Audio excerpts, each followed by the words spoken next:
Let's go. নমস্কার বন্ধুরা, welcome to আরকে sports. আশা করি তোমরা সবাই সুস্থ ও ভালো আছো। বেশ কিছু গুরুত্বপূর্ণ আপডেটস নিয়ে এই ভিডিওতে কথা বলবো, তাই একটু স্কিপ না করে ভিডিওটা শেষ অবধি দেখতে থাকো। আর যারা চ্যানেলে প্রথমবার এসেছো তারা চ্যানেলটাকে সাবস্ক্রাইব করে রেখো। গতকালের ম্যাচ নিয়ে প্রথমেই কথা বলি। গতকালের ম্যাচ ছিল থাইল্যান্ড বনাম ভারত ফ্রেন্ডলি ম্যাচ ছিল, সেখানে ভারত কিন্তু 2-0 গোলে ম্যাচটা হেরে গেছে।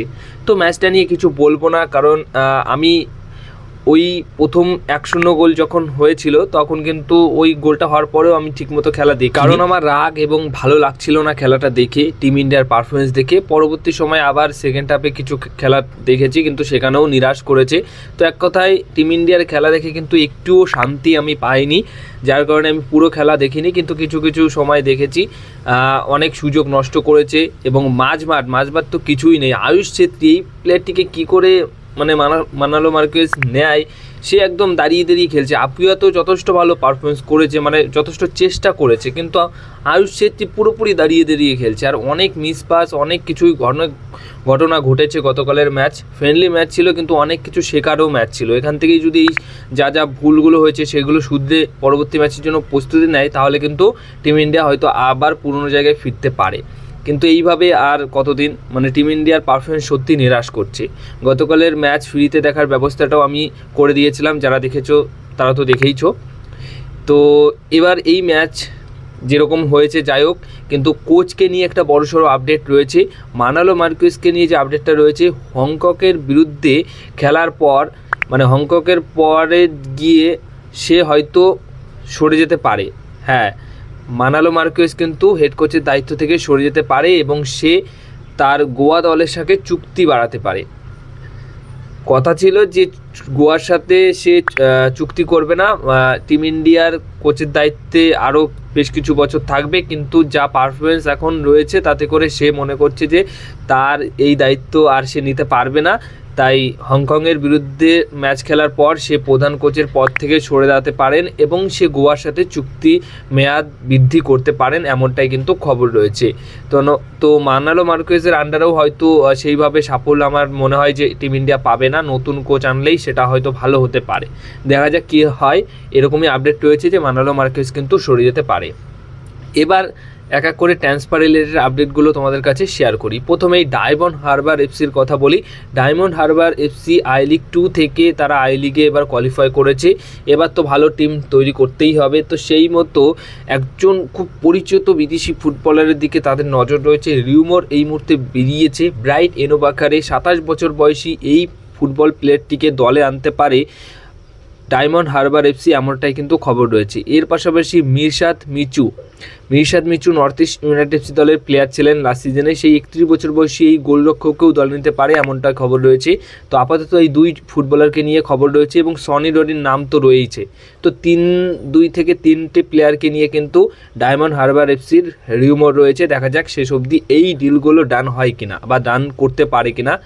নেক্সট আপডেট যেটা রয়েছে, রয় কৃষ্ণা উড়িষ্যা এফসি দল থেকে অফিসিয়ালভাবে তাকে ছেড়ে দেওয়া হয়েছে। রয় কৃষ্ণা কিন্তু উড়িষ্যা এফসি দলের আর কোনোরকমভাবে প্লেয়ার নয়, সে কোচিং শিখছে এবং সে হয়তো আর 1 থেকে 2 মরশুম খেলতেই পারে আইএসএলে। এবার আইএসএলে খেলবে কি খেলবে না সেটা তো সময় বলবে, কারণ তার কাছে এখনও অবধি কোনোরকম আইএসএল ক্লাবের অফার আসেনি। ফ্রি প্লেয়ার রয়েছে, যথেষ্ট পরিশ্রম করছে তার এসিএল ইনজুরি থেকে পুরোপুরি ঠিক হওয়ার, এবং এসিএল ইনজুরির পর যে অপারেশনটা হয়ে থাকে সেই সার্জারিটাও হয়ে গেছে, এখন সে রিহ্যাব সেশন চালাচ্ছে। তো খুব পরিশ্রম করছে, হয়তো আইএসএলে আমরা দেখতে পারি। এবার সেটা কোন দলের হয়ে দেখতে পারবো সেটা এখন অবধি জানা যায়নি।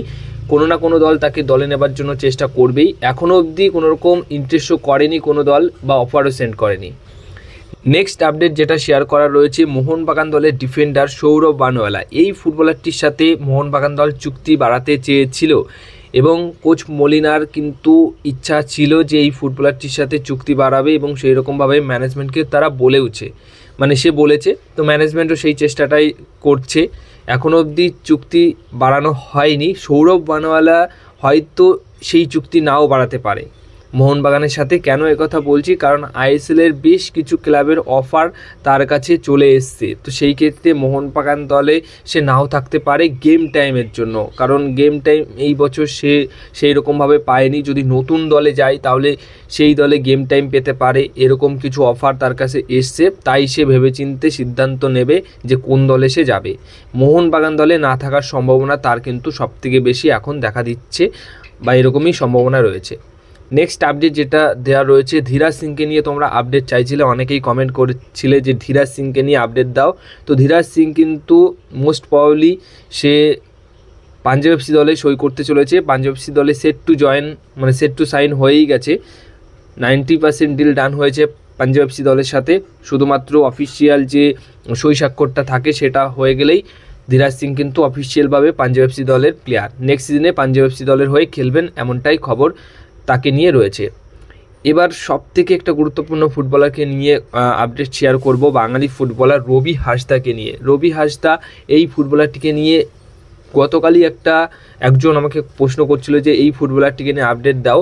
তো এই ফুটবলারটিকে নিয়ে একটা ভালো আপডেট চলে এসেছে। মোহামেডান এসসি দলের সাথে সে তো মোটামুটি পার্মানেন্ট ডিলেই রয়েছে, কিন্তু তাকে দলে নেবার জন্য গোকুলাম কেরালা এফসি একটা ভালো অফার সেন্ড করেছে, ভালো একটা অফার তার কাছে দিয়েছে। এবার রবি হাসদা সে আইএসএলে যদি কন্টিনিউ করে তাহলে মোহামেডান স্পোর্টিং ক্লাবেই থেকে যাবে, এবং যদি সে মনে করে যে না গেম টাইম দরকার তাহলে গোকুলাম কেরালা এফসি দলে যোগ দিতে পারে। তার কাছে গোকুলাম কেরালা এফসির অফার রয়েছে, ভালো অফার রয়েছে। তো এবার সবশেষে যে আপডেটটা শেয়ার করব, গতকাল টিম ইন্ডিয়ার হয়ে যারা খেলেছে তাদের মধ্যে কিন্তু সবাই ভালো পারফরমেন্স করতে পারেনি। কিছু কিছু ফুটবলার আছে যারা একটু ভালো পারফরমেন্স করেছে, কিন্তু তার মধ্যে নজর কাড়া পারফরমেন্স করেছে অভিষেক সিং। হ্যাঁ, ওই অভিষেক সিং সে কিন্তু ভালো পারফরমেন্স করেছে। তো তার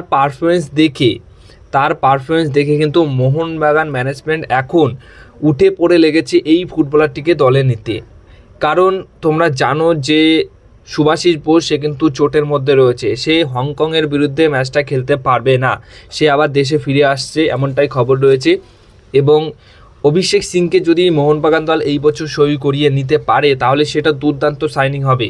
গতকাল তার যা খেলা দেখলাম তাতে করে আমার মনে হয় যে অবশ্যই এই সিজনেই এই অভিষেক সিংকে সই করিয়ে নেওয়া উচিত মোহনবাগান দলের, আর সেই কাজটাই করছে। গতকালের ম্যাচ শেষ হওয়ার পর কিন্তু মোহনবাগান ম্যানেজমেন্ট উঠে পড়ে লেগেছে যে এই ফুটবলার থেকে তাকে সই করাতেই হবে। শুধু অভিষেক সিং নয়, মেহতাব সিংকেও কিন্তু টপ মোস্ট প্রায়োরিটির মধ্যে রেখেছে। তো এই দুই ফুটবলারের আসার সম্ভাবনা অনেকটাই বেশি রয়েছে, এবং এই দুই ফুটবলারটিকে নিয়ে আসার জন্য যথাসাধ্য চেষ্টা কিন্তু এখন মোহনবাগান দল চালাচ্ছে। বিশেষ করে অভিষেক সিংকে তো নেওয়ার জন্য মোটামুটি উঠে পড়ে লেগেছে গতকালের ম্যাচ দেখার পর। দেখা যাক শেষ অবধি কী আপডেট আসে। পরবর্তী সময় আপডেট পেলে অবশ্যই সেটা কিন্তু জানাবো।